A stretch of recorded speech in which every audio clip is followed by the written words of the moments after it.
जय हिंद बच्चों। तो लेकर आ चुका मैं आप लोगों के लिए, देखिए अगेन आपके पास 2.2 जो हम डिस्कस करने वाले हैं, तो ध्यान से देखिएगा। सबसे पहले देखिए क्वेश्चन नंबर 1 में हमसे कहा जाता है दो सेट हैं, दोनों सेट के अंदर कितने कितने एलिमेंट्स है, कार्डिनल नंबर वो आपको गिवन है।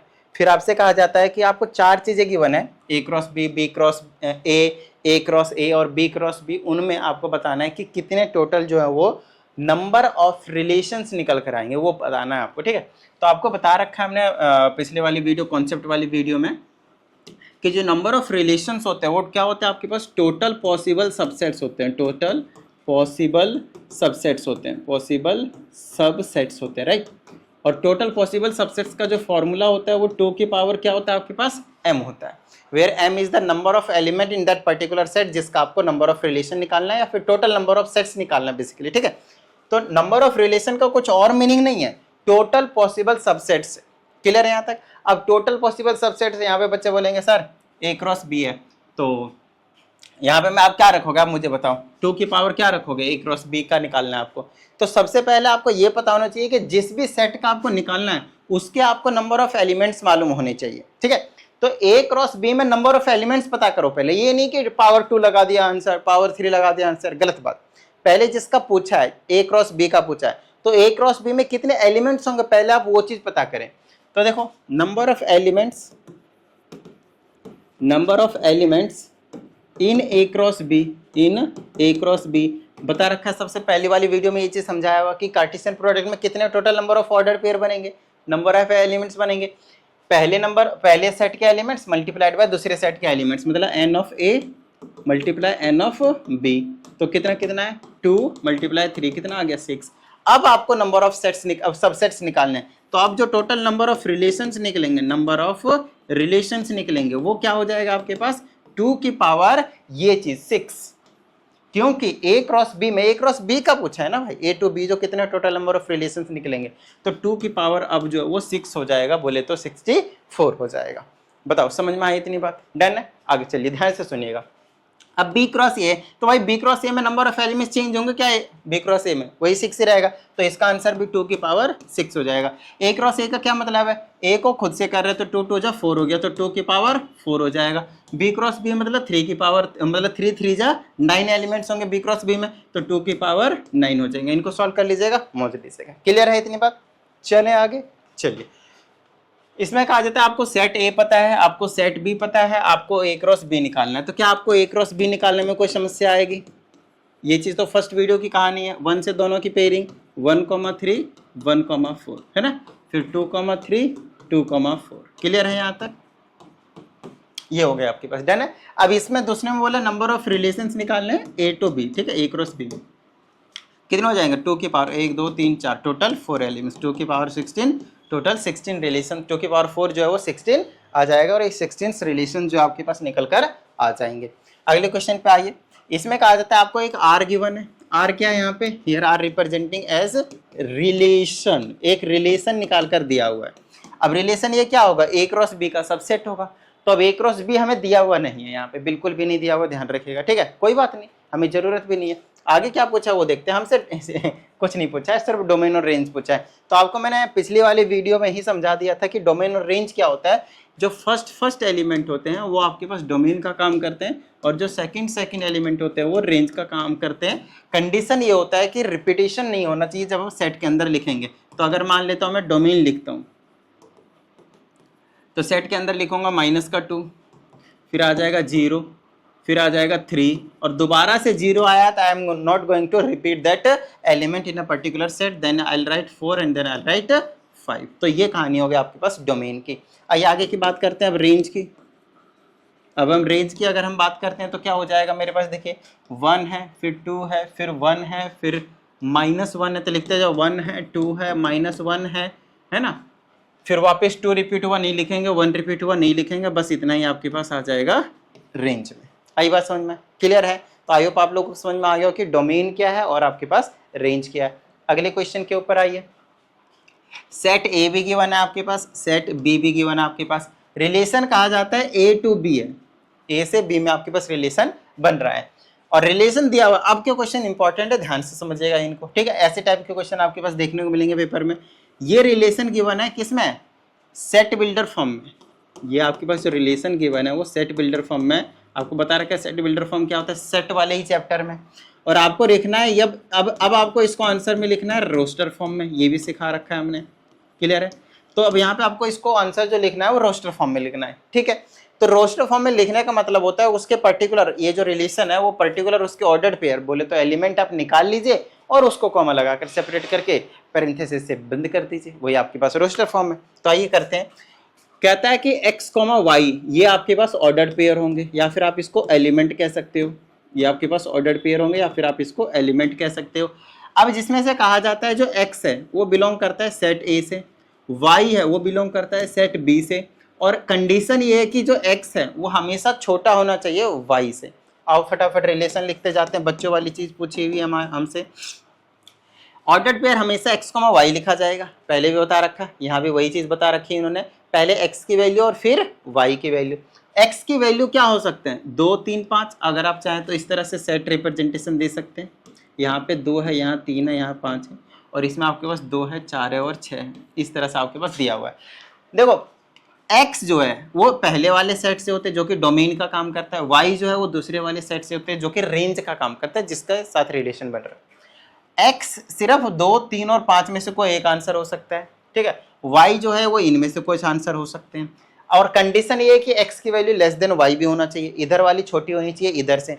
तो 2 की कंडीशन क्या 2 के साथ रिश्ता बनेगा, नहीं बनेगा, लेकिन 2 के 4 के साथ बन सकता है, 2 का 6 के साथ बन सकता है, क्योंकि 2 जो है वो लेस देन 4 है और लेस देन 6 है। तो ये वाला आप ऑर्डर्ड पेयर यहाँ बना दोगे 2, 4 और 2, 6। कहीं ज्यादा दिमाग चला कर ये मत बोल देना 2 is less than 5, relation A to B बोला हुआ है, A to A नहीं बोला हुआ, तो ये कंडीशन थोड़ा सा ध्यान रखना है, ठीक है। x हमेशा पहले सेट से होगा और y हमेशा दूसरे सेट से होगा, क्लियर है। तो ये तो साफ साफ दिख ही रहा है अपने को। 3 लेते हैं, यहाँ से हमने 3 लिया, और 3 किसके से छोटा छोटा है, इससे तो नहीं है, इससे भी है और इससे भी है, तो यहाँ पे 3 का भी पेयरिंग बनाएंगे, 3,6 और 3,4 एंड 3,6। 5 का रिलेशन बनेगा तो सिर्फ और सिर्फ 6 के साथ बनेगा, तो यहाँ पे मैं 5,6 भी लिख देता हूँ, और ये आपने रिलेशन जो है वो रोस्टर फॉर्म में लिख दिया और क्वेश्चन भी डन। बताओ भाई, क्वेश्चन समझ से यहाँ तक क्लियर है, आसान आसान से क्वेश्चन है। चलें आगे।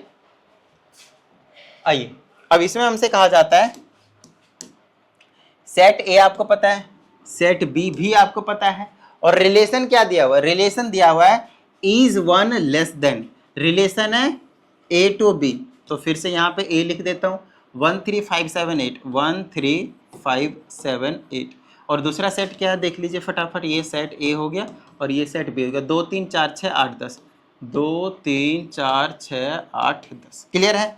अब हमें पहले से ही पता है भाई, हमें रोस्टर फॉर्म में एलिमेंट्स लिखने हैं, तो बहुत आसान, रिलेशन लिखते जाते हैं, देखते जाइएगा अकॉर्डिंग टू कंडीशन। कई बार बच्चों को क्या होता है, सॉरी इसका मतलब नहीं पता होता, is less than, is 1 less than का क्या मतलब है सर, ध्यान से समझना। पहले वाले सेट के एलिमेंट हमेशा लेस होंगे 1 दूसरे से, इसका ये मतलब है। तो पिछले वाले की तरह है, पिछले में सिर्फ लेस देन बोला था, आपकी बार स्पेसिफाई कर दिया कि कितना लेस देन होगा, ठीक है। तो 1 लेस देन होगा, तो ये इससे एक छोटा है या नहीं, हाँ, तो जोड़ी बना दो, तो 1,2 यहाँ पे आप लिख लो, ठीक है। दूसरी 1 और किसी के साथ है नहीं है, तो यह का हो गया। अब 3 किसके साथ आएगा, 4 के साथ, 1 लेस होना चाहिए बस, तो 3,4 हो जाएगा, सही है। फिर इधर 4 तो है ही नहीं, तो नहीं ले सकते। पहला एलिमेंट हमेशा पहले सेट से, दूसरा एलिमेंट हमेशा दूसरे सेट से, ध्यान रखना, A to B है रिलेशन। 5 का 6 के साथ बन जाएगा, है ना, 7 का 8 के साथ बन जाएगा, और 8 का 10 के साथ नहीं बनेगा, बस इतना ही रहेगा। और ये आपने रोस्टर फॉर्म में रिलेशन निकाल दिया अकॉर्डिंग टू गिवन कंडीशन। बताओ भाई, कोई समस्या यहाँ तक डन है। अच्छा, अगर इसको आपको सेट बिल्डर फॉर्म में भी लिखने के लिए आ जाता क्वेश्चन, आ सकता है, कोई बड़ी चीज़ नहीं, ध्यान रखिए, इस चीज़ का प्रॉपर ध्यान रखिएगा, वो ट्रिक करके करेंगे आप लोगों को थोड़ा सा। इसको अगर मैं सेट बिल्डर फॉर्म में लिखना चाहता इस वाले को, तो मैं कैसे लिखता, इसको मैं लिखता x, y, ये आपका ऑर्डर्ड पेयर हो गया, जो इसको इसको इसको किसी को भी रिप्रेजेंट करेगा, और कंडीशन देंगे सच दैट, ध्यान रखिएगा, सच दैट x जो है वो हमेशा सेट A से बिलोंग करेगा और y जो है वो हमेशा सेट B से बिलोंग करेगा। और इतने कंडीशन देने के बाद देखिए, ये वाली जो चीज़ है x जो है वो 1 कम है किससे, y से, तो y हमेशा कैसे निकलेगा, जब आप x आपका कैसे निकलेगा, जब आप y में से एक क्या करेंगे, कम करेंगे। बोलिए हाँ या नहीं, अरे बात समझ में। बस इतनी सी बात आपको लिखनी थी सेट बिल्डर फॉर्म के केस में, अगर दे देते तो। इस क्वेश्चन में नहीं लिखा है, लेकिन अगर मान लो कि मैं पेपर बनाता भाई, तो क्योंकि ये मैं एक्सरसाइज वगैरह बुक के एग्जाम्पल के सभी चीज़ें करवा दिया होता रहता हूँ, राइट। और मैंने बच्चों से प्रॉमिस किया है कि मैं आप लोगों को जो क्वेश्चन दूंगा वो बुक से दूंगा, मैं बाहर से नहीं दूंगा। तो मुझे तो मतलब इन्हीं क्वेश्चनों में से देना पड़ेगा, तो उस केस में मैं दूंगा तो बुक से ही, ध्यान से दूंगा तो मैं बुक से ही। लेकिन यहाँ पे जो रोस्टर फॉर्म लिखा है उसको मैं रोस्टर फॉर्म को बदल कर दूंगा सेट बिल्डर फॉर्म। अब बच्चे परेशान कि सर रोस्टर फॉर्म था, आपने सेट बिल्डर फॉर्म दे दिया। तो क्या हमने आपको सेट बिल्डर में लिखना नहीं सिखाया? हमारा टारगेट बेसिकली, स्पेशली मेरा टारगेट ये रहता है कि मैं क्वेश्चन पेपर ऐसा सेट करूं जिससे आपके हर एक कॉन्सेप्ट जो है वो क्लियर हो जाए। ये नहीं कि गधों की तरह 2-4 क्वेश्चन कर लिए, बुक के सारे क्वेश्चन कर लिए, उसके बाद भी कॉन्सेप्ट क्लियर नहीं हो रहा, ऐसा बिल्कुल नहीं। क्लियर है? तो हमेशा आप कोशिश क्या करें कि अगर इस तरह से एक क्वेश्चन को फ्रेम किया गया है तो इसमें और क्या क्वेश्चन बन सकते हैं और किस तरह से क्वेश्चन फ्रेम हो सकते हैं। जिस दिन आपने क्वेश्चन को फ्रेम करना सीख गए, उसी दिन से आप समझ लीजिए आपने अपना फाइनल वाला पेपर बना लिया। ठीक है, चलिए आगे की बात करते हैं। इस क्वेश्चन में देखिए हमसे क्या कहा जाता है, आपको सेट ए भी पता है, आपको सेट बी भी पता है। क्लियर है? हमसे इसमें रोस्टर फॉर्म में दिया हुआ है, कहता है एक्स वाई होगा, सेट बिल्डर फॉर्म में दिया हुआ है। सेट बिल्डर फॉर्म में ऑर्डर्ड पेयर है, कंडीशन ये है कि एक्स कमा वाई बोले तो जो ऑर्डर्ड पेयर होगा वो हमेशा किससे बिलोंग करेगा, ए क्रॉस बी से। ये तो कंडीशन ही है, मतलब करना ही पड़ेगा, तभी तो सब सेट होंगे भाई, तभी तो सब सेट होंगे, और कोई ऑप्शन नहीं है। और कंडीशन ये है कि एक्स क्या होना चाहिए, फैक्टर होना चाहिए वाई का, जिसमें से एक कंडीशन और इसमें आप लिख लीजिए जो मतलब दिया होगा, ऑब्वियस सी बात है। एक्स बिलोंग करेगा सेट ए से और वाई बिलोंग करेगा सेट बी से। क्लियर है यहाँ तक? तो चलो पहले वाले सेट में एलिमेंट है 2 3 4, 2 3 4, और दूसरे वाले सेट में आपके पास एलिमेंट है 4 6 9 10, 4 6 9 10। क्लियर है? चलो कंडीशन ये है, रोस्टर फॉर्म में लिखना, देखो फिर से रोस्टर फॉर्म में लिखा है, सेट बिल्डर फॉर्म में पहले से ही दे रखा है आपके पास। तो ये हो जाएगा roster form is equal to दो, जो है दो। अब यहाँ पे क्या आ जाएगा, देखो हमसे बोला है कि किसका किसका फैक्टर है, x is a factor of y, तो एक्स पहले सेट से, वाई दूसरे सेट से। चेक करना है कि ये जो एक्स एलिमेंट है 2 वो किस किस का फैक्टर है। तो आप बोलोगे सर वो 4 का है, फिर 6 का है, फिर 10 का है, तो इनका ऑर्डर पेयर लिख देंगे हम आंसर में, 2,4, फिर 2,6, फिर 2,10। क्लियर है यहाँ तक? ओके अगली है, अगला एलिमेंट आपके पास 3 है, तो 3 का देखिए 3 के साथ 6 और 9 के साथ चला जाएगा, 6 के साथ और 9 के साथ, तो 3,6 फिर 3,9, फैक्टर है ना, फैक्टर मतलब जो डिवाइड कर रहा है उसको। क्लियर है? अगला 4 है, 4 अगर हम देखें तो सिर्फ और सिर्फ 4 के साथ जा रहा है और किसी के भी साथ इसकी जोड़ी नहीं बन रही है, तो 4,4 जो हो जाएगा ये आपका रिलेशन जो है वो रोस्टर फॉर्म में लिख दिया गया। वैसे इस वाले क्वेश्चन की बात करोगे तो ये भी एक तरह से रोस्टर फॉर्म ही कहलाता है, बस ब्रैकेट लगा के आपको सारी चीज़ें समझाया नहीं है, स्पेसिफाई करके नॉर्मली लिख दिया है। ठीक है, आइए अगले क्वेश्चन की बात करते हैं। ये क्वेश्चन इंपॉर्टेंट है, इसी टाइप से क्वेश्चन आपको दिया जाता है पेपर में। सेट ए है जिसके अंदर एलिमेंट्स जो आपके पास वो लिखे हुए 1 to 17, 1 से लेकर 17 तक। फिर हमसे कहा जाता है कि जो ये देखो आपके पास फिर से सेट बिल्डर फॉर्म में दे दिया, किस में लिखा है, सेट बिल्डर फॉर्म में लिखा हुआ है। हमसे क्या लिखने के लिए बोल देगा, रोस्टर फॉर्म में क्या लिखने के लिए बोलेगा, रिलेशन। तो यही तो क्वेश्चन करा रहा हूँ मैं जब से आप लोगों को, जब से मैं आप लोगों को क्या ही करवा रहा हूँ, यही तो क्वेश्चन करवा रहा हूँ ना, तो ध्यान से समझिए। अब देखिए सेट ए के अंदर 1 to 17 एलिमेंट हैं और कहता है जो रिलेशन है एक्स और वाई, देखिए कंडीशन है, बोला नहीं है लेकिन यहाँ पे बता दिया, एक्स और वाई दोनों सेट ए से बिलोंग कर रहे हैं, मतलब जो रिलेशन बन रहा होगा है ना वो सेट ए का सेट ए के साथ ही बन रहा होगा। मैक्सिमम क्वेश्चन आपको पेपर में ऐसा ही मिलेगा, पहला सेट भी ए और दूसरा सेट भी ए, इसमें से हमेशा एक्स होता है, दूसरे वाले सेट में से वाई। क्लियर है? अच्छा यहाँ पे आपको 1 2 3 dot dot dot dot dot dot कहाँ तक एलिमेंट देखने को मिलेंगे, 17 तक। तो इसमें कहाँ तक देखने को मिलेगा बताना जरा, 1 2 3 डॉट डॉट डॉट, भाई इसमें भी तो 17 तक ही देखने को मिलेगा, इसमें कहाँ अलग आ जाएगा, दोनों ही सेट तो आपके पास सेम सेम है। एक्स पहले वाले सेट के एलिमेंट्स को कहते हैं, वाई दूसरे वाले सेट के एलिमेंट्स को कहते हैं। अब देखते हैं कंडीशन क्या दिया इन्होंने, कंडीशन ये वाली चीज़ है, 3x माइनस वाई जो है वो 0 के इक्वल है, तो आपको इस वाले फॉर्म में निकाल देना है रोस्टर फॉर्म में और लिख देंगे सेट के अंदर। तो 3x minus y equal to 0, 3x minus y equal to 0, यहाँ से इसको इधर भेज देता हूँ तो हो जाएगा 3x is equal to Y. और आप कह सकते हैं कि y इज इक्वल टू क्या है आपके पास 3x है। समझ में आई इतनी बात। अब ऐसा क्यों किया मैंने, सिंपल है, कैलकुलेशन इजी करने के लिए और कुछ नहीं। देखिए अगर मैं x की वैल्यू 1 लेता हूँ यहाँ पे तो y की क्या आएगी, तो y is equal to 3 multiply 1 जो कि 3 आएगा। बोलो हाँ या नहीं। जब हमने x की वैल्यू 1 लिया तो y की क्या आई 3 आई। बोलो कोई समस्या नहीं। अब क्या ले लेंगे 2, ऐसे करके 17 तक हमें चेक करना पड़ेगा। 2 लेंगे तो क्या हो जाएगा 6 हो जाएगा। देखो 3 यहाँ पे 2 रखेंगे, 3 2 जा 6 होगा। जब 2 लिया तो 6 बना है ना। 3 लेंगे तो बताना क्या बनेगा 9 बनेगा या नहीं बनेगा, है ना। चलो 4 लेंगे तो 12 बनेगा, 5 लेंगे तो 15 बनेगा, और 6 लेंगे तो क्या बनेगा 18। तो मैं 6 नहीं लूंगा। अब बच्चे परेशान, सर 17 तक दिया है, 17 तक लो। अब गलत कर रहे हो, गलत जवाब। मैं गलत नहीं कर रहा हूं, ध्यान से सुनना। हमसे क्या बोला है कि ये जो x है और ये जो y है वो दोनों सेट A से बिलोंग करने चाहिए। दोनों सेट सेम है, मतलब किसी भी सेट की बात कर लेते हैं। तो अगर मैंने यहाँ पे 6 लिया तो 3 6 18 हो जाएगा।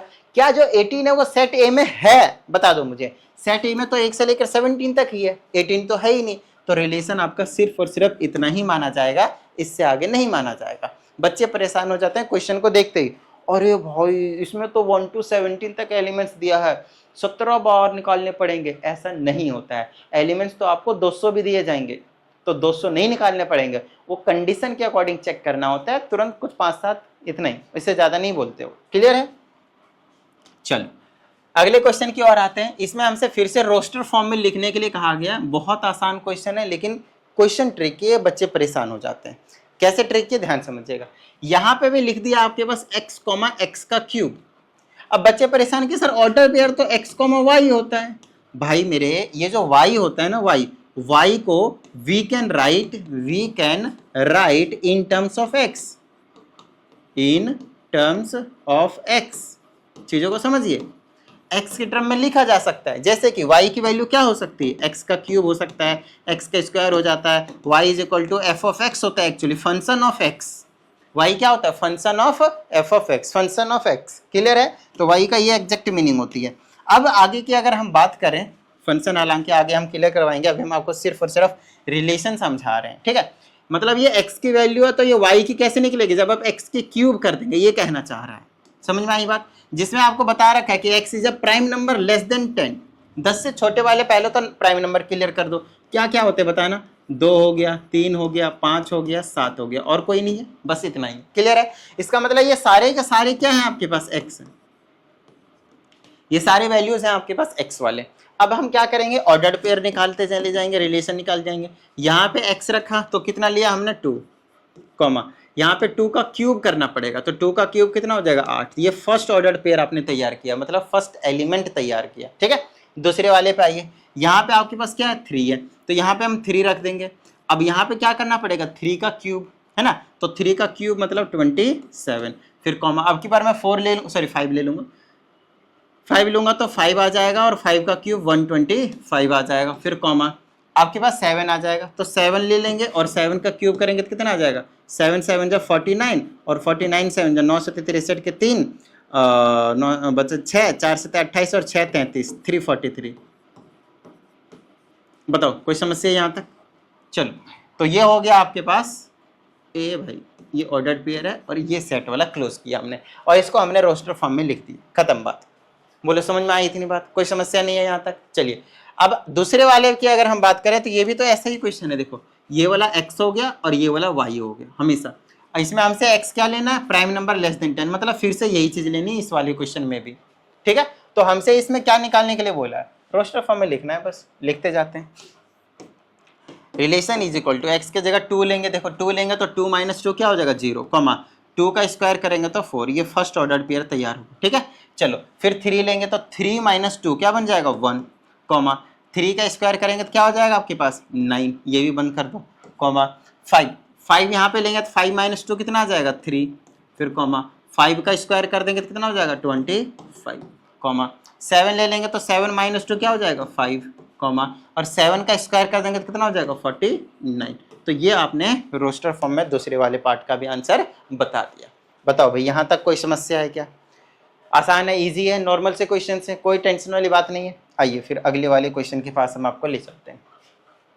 इसमें हमसे कहा गया है कि आपको एक रिलेशन दिया हुआ है आप हमें कुछ मत कीजिए, डोमेन रेंज बता दीजिए और इसको एक बार सेट बिल्डर फॉर्म में भी लिख दीजिए, क्योंकि ये जो लिखा हुआ है वो रोस्टर फॉर्म में लिखा हुआ है। ठीक है, जैसे कभी हमने आपको पीछे समझाया कि हमेशा आपको दोनों फॉर्म में कन्वर्जन बेसिकली करना आना चाहिए, मतलब आना चाहिए। ठीक है, चलिए डोमेन की अगर हम बात करते हैं तो इसमें तो मेरे हिसाब से आप लोगों को कोई समस्या नहीं होगी। फर्स्ट एलिमेंट चूज करना होता है बस, और मैं जहां तक देख पा रहा हूँ 1 2 3 4 5 है, 1 2 3 4 5 है। ठीक है, चलिए, और रेंज हो गया। और आपको पहले ही बता रखा है भाई डोमेन का मतलब कुछ और नहीं होते हैं, सारे वैल्यूज़ किसके होते हैं, एक्स के, और रेंज का मतलब क्या होता है, सारे वैल्यूज़ किसके होते हैं, वाई के। तो यहाँ पे हो गया -1, फिर 0, फिर 1, फिर 2 और फिर से 2 है। मेरे हिसाब से वहाँ पे 3 आना चाहिए। मैं एक बार क्वेश्चन चेक कर लेता हूँ, 3 ही है, क्योंकि पैटर्न नहीं फॉलो कर रहा था ना, मैं समझ गया। यहाँ पे क्या आपके पास 3 है, तो यहाँ पे आपके पास 3 आ जाएगा। क्लियर है, चलिए, तो ये डोमेन हो गया आपके पास और ये आपके पास रेंज हो गया। डन है यहाँ तक। अब ध्यान से सुनिए, हमसे जो मेन चीज लिखने के लिए कहा है ना, ये वाला, और यहाँ पे बच्चे फंसते हैं। आप लोगों को नहीं फंसना बाबू, मैं आप लोगों को क्लियर करवा देता हूँ, आप लोगों को पता है। तो आप लोगों को क्या करना है, जहाँ फंसते हो उस सवाल को यहाँ भेज दीजिए, प्रॉपर वीडियो सोल्यूशन मिल जाएगा। और अगर आप चाहते हैं कि भाई आपको पर्सनल क्लास चाहिए, पर्सनली आप समझना चाहते हैं मेरे से 1-on-1 क्लास, तो आप उसके लिए भी इसी नंबर पर इंक्वायरी कर सकते हैं। अब देखिए, सेट बिल्डर फॉर्म जो है आपके पास वो कुछ ऐसा है, रिलेशन बोल दिया उसी चीज को, यहाँ पे x, y तो आपको बोलना ही पड़ेगा भाई, क्योंकि वो ऑर्डर्ड पेयर है। अब यहाँ पे हम सारी चीजें देते जाएंगे, क्या क्या कंडीशन है। सबसे पहली चीज, इसके केस में जो x होगा वो बिलोंग करेगा सेट ए से, जिसमें से सेट ए हमने किसको बोल दिया, डोमेन वाले को, या फिर आप यहाँ पे बोल दो कि वो डोमेन है। x किससे बिलोंग करेगा भाई, डोमेन से, और y किससे बिलोंग करेगा भाई, रेंज से। ये चीज आप बोल सकते हो, या फिर आप इसके जगह सेट ए और सेट बी का नाम जो है वो यूज कर सकते हो नामकरण करने के बाद। दूसरी चीज, अभी मेन कंडीशन रह रही है इसमें लिखना, इसमें अभी मेन कंडीशन जो है वो रह रही है। कंडीशन क्या आप वो यहाँ से देख पाओगे, इस वाले से, यहाँ से पैटर्न को फॉलो करो, ये 1 है और ये -1 है, तो क्या डिफरेंस दिख रहा है आपको 1 और -1 में। रियल नंबर बनाओ, यहाँ पे आपके पास -1 देखने को मिलेगा, यहाँ पे 1, और यहाँ पे क्या है 0। तो यहाँ से यहाँ, फिर यहाँ से यहाँ पे, अरे यहाँ 1 है, यहाँ से यहाँ और यहाँ से यहाँ, 2 का गैप है देखो। ठीक है, अगले में देखते हैं 2,0, यहाँ कहीं 2 होगा या इधर कहीं पे 0 होगा, यहाँ पे कहीं 1 होगा, यहाँ से यहाँ पे 2 का गैप है। फिर 3,1 में भी कुछ ऐसा ही देखने को मिलेगा, यहाँ पे कहीं पे 3 है, यहाँ पे कहीं पे 1 है, यहाँ पे 2 है, तो 1 से 3 ऐसा ही कुछ आपको यहाँ पे हर बार 2 का जो गैप है वो देखने को मिल रहा है। तो आपको बस इतना एनालाइज करना है कि किसमें से किसको घटाया जाए या प्लस किया जाए कि हमारा जो काम है वो बन जाएगा। तो हम लिख लेते हैं, देखो यहाँ से देख लेते हैं, सबसे आसान ये वाला रिलेशन, इससे आसानी, या फिर ये वाला रिलेशन, प्लस माइनस में 0 वाले में मत फंसिएगा, समस्या आ सकती है। 4 और 2, 5 और 3 से लेते हैं, 5 और 3 लें। ये क्या है मेरे पास, x है, और ये क्या है मेरे पास, y। मैं चाहता हूँ x और y इक्वल हो जाए, रिलेशन निकालने के लिए x और y इक्वल हो जाए। ठीक है, अब इक्वल तो मैंने कर दिया, लेकिन क्या ये दोनों इक्वल हैं, बस इतनी सी बात बताओ मुझे। नहीं, दे आर नॉट इक्वल। ये 5 है, ये 3 है, ये क्या 2 ज्यादा है। तो मैं 2 अगर y में, ध्यान से सुनना, y में अगर मैंने 2 प्लस कर दिए तो अब ये दोनों बराबर होंगे या नहीं होंगे, हो जाएंगे। अब दूसरा भी तरीका अपना सकते हो, x = y है, x 2 ज्यादा है तो 2 कम कर दो इसको। तो मर्जी, आप ये लिख लो, ये लिख लो, आपकी मर्जी, उससे क्या फर्क पड़ेगा भाई। इधर ये प्लस का था, इधर आ गया माइनस का हो गया, ये अलग थोड़ी है। तो अब आप यहाँ पे ये लिखो, कोई दिक्कत नहीं। y = x - 2 लिख दो मैं, और ये बंद कर दिया, खत्म बात। ये हो गया आपके पास इसका set builder form. I hope आप सभी को समझ में आ गए होंगे। आइए सेट ए की बात करते हैं, सेट बी की बात करते हैं। ये 2 सेट आपको ऑलरेडी गिवन है क्वेश्चन नंबर 10 में, क्लियर है। अब इसमें क्या कहा जाता है, रिलेशन देखो फिर से, इसमें थोड़ा सा सेट बिल्डर फॉर्म, और वो भी ओपन सेट बिल्डर फॉर्म के फॉर्म में दिया हुआ है। कहता है ए इज फैक्टर ऑफ, कंडीशन क्या है, ए इज फैक्टर ऑफ, रिलेशन का है ए से लेकर बी तक, ए से बी पे रिलेशन है। तो सेट ए ये है, सेट बी ये है, रिश्ता ए से बी की ओर जा रहा है। 2 4 6 एलिमेंट है, 2 4 6, और दूसरा है 4 6 18 है, 4 है 6 है 18 है। कंडीशन ये बोला है कि भाई पहला वाला एलिमेंट दूसरे वाले के क्या होने चाहिए, फैक्टर होने चाहिए। ये वाले सारे x हैं, ये वाले सारे y हैं, x should be the factor of y, ये कंडीशन है। तो अगर ये फैक्टर है या नहीं, किसका किसका है, 2 इसका भी है, इसका भी है, इसका भी है। तो इसको सबसे पहले तो आप क्या करो, हमसे क्या बोला, ordered pair represent in a arrow diagram. तो एरो डायग्राम तो ये मैं बना ही रहा हूँ, देखो 2 किसके साथ जा रहा है, 2 का भी फैक्टर है, 2 6 का भी फैक्टर है, और 2 8 थोड़ी था, 18 था, हाँ 18 है, 18 का भी फैक्टर है। क्लियर है? तो ये एरो डायग्राम अभी पूरा नहीं हुआ, अभी मैं पहले रोस्टर फॉर्म में लिख लेता हूँ, ठीक है इसको। तो रोस्टर फॉर्म में हो जाएगा 2,4, फिर 2,6 और फिर 2,18। क्लियर है यहाँ तक? फाइन। अब 4 का देखेंगे, 4 किसके किसके साथ रिलेशन बनाएगा, कलर चेंज कर देता हूँ। देखिए 2 का इन तीनों के साथ बना, और 4 का इसके साथ भी बनेगा, 4 का इसके साथ भी बनेगा, और 4 और किसी के साथ नहीं बनाएगा, 4 और किसी को थोड़ी काटेगा, कोई फैक्टर है। तो 4 किसके साथ हो गया, सिर्फ 4 के साथ हुआ। डन है। चलिए अगला कलर ले लेते हैं। अगर हम देखते हैं तो अगला वाला कौन है, 6 है। 6 इसके साथ भी नहीं बनाएगा, लेकिन इसके साथ बना लेगा और इसके साथ बना लेगा। तो 6 का जो पेयरिंग है वो 6 के साथ होगी, और 6 के जो पेयरिंग है वो 8 के साथ होगी, और ये फैक्टर हो गए। ये सारे के सारे हमने किस में लिखे हैं, रोस्टर फॉर्म में। लेकिन हमसे क्या बोल रखा था, एरो डायग्राम में। तो भाई ये क्या किया, ये भी तो एरो डायग्राम ही है, यही करना था आपको। बस समझ में आई इतनी बात? क्लियर है भाई? बोला हो या ना बोला हो, कर दिया करो, बच्चों वाली चीज है, आपकी भी अंडरस्टैंडिंग अच्छी होगी और इससे बनता रहेगा। आप एक्स्ट्रा करोगे तो मार्क्स जितने का उतना मिल ही जाएगा, कम करोगे तो मार्क्स कम मिलेगा, ध्यान रहे, ठीक है ना। तो एक्स्ट्रा कुछ नहीं होता, ये चीजें अंडरस्टैंडिंग की होती है। टीचर और थोड़ा सा आपसे प्लीज हो जाता है, खुश हो जाता है, ध्यान रहे, ठीक है ना। तो मार्क्स देने में फिर कंजूसी नहीं करेंगे। कहता है R1 है, जो कि कुछ ऐसा लिखा हुआ है। फिर कहता है जो सॉरी हाँ x जो है वो रियल नंबर है, तो आपको इसका डोमेन और रेंज निकालना है। कितनी छोटी चीज है, इसका मतलब ये क्या आपके पास x है और ये क्या आपके पास y है। x को ही हम डोमेन कहते हैं, बार बार बताते आ रहा हूँ, और y को ही हम रेंज कहते हैं। तो आपको डोमेन और रेंज की कहानी यहाँ पे समझ में आनी चाहिए, ठीक है। अब डोमेन क्या हो सकता है, x को इन्होंने खुद ही बोल रखा है रियल नंबर है, तो मर्जी है कुछ भी डालो, तो जो डोमेन होगा वो क्या होगा आपके पास, रियल नंबर होगा। क्या इतनी बात समझ में आई आप लोगों को? क्या इतनी बात समझ में आ गई? तो डोमेन तो हमने पता कर लिया तुरंत भाई। अब हमें क्या पता करना है, रेंज पता करना है। आओ अब रेंज पता करते हैं। रेंज का मतलब होता है कि आपको क्या आउटपुट मिलेगा। डोमेन में आपने x के जगह कुछ भी रखा तो ये आउटपुट हुआ, तो y हो गया एक तरीके से y। तो y का वैल्यू क्या क्या निकलेगा। अब x के जगह कुछ भी रख सकते हैं, रियल नंबर, मर्जी है आपकी, negative, positive, decimal, fraction, everything, है ना, स्क्वायर रूट, कुछ भी वैल्यू आप रख सकते हैं। आप मुझे बताओ कि यहाँ से जो आउटपुट मिलेगा वो क्या मिलेगा। आपको पता है इन्होंने मॉड्यूलस लगा रखा है, और मॉड्यूलस वाले फंक्शन का काम क्या होता है, फटाफट बता दो। मॉड्यूलस वाले फंक्शन का काम होता है, अगर आप मुझे पॉजिटिव नंबर दोगे तो मैं आपको पॉजिटिव नंबर दूंगा, जैसा दोगे वैसा दे दूंगा। बट अगर आपने गलती से मुझे नेगेटिव नंबर दे दिया तो भी मैं आपको पॉजिटिव नंबर ही दूंगा।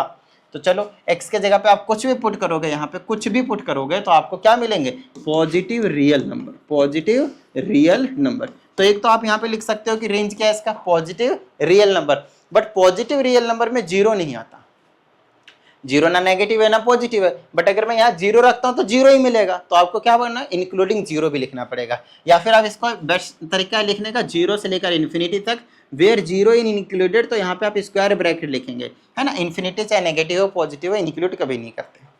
आई बात समझ में? क्लियर है? तो ये कहानी हो गई आपके पास क्वेश्चन नंबर 11 की। ये तो कुछ शॉर्ट वाले क्वेश्चन। अब जो हमारे पास कुछ क्वेश्चंस बचे हैं वो आपके पास है लॉन्ग वाले। क्लियर है? तो आई होप आप सभी को यहाँ तक समझ में आया होगा। नेक्स्ट वीडियो में हम इस एक्सरसाइज को उड़ा देंगे, तो प्रैक्टिस करते रहिएगा। मिलते हैं अगली वीडियो में। जय हिंद।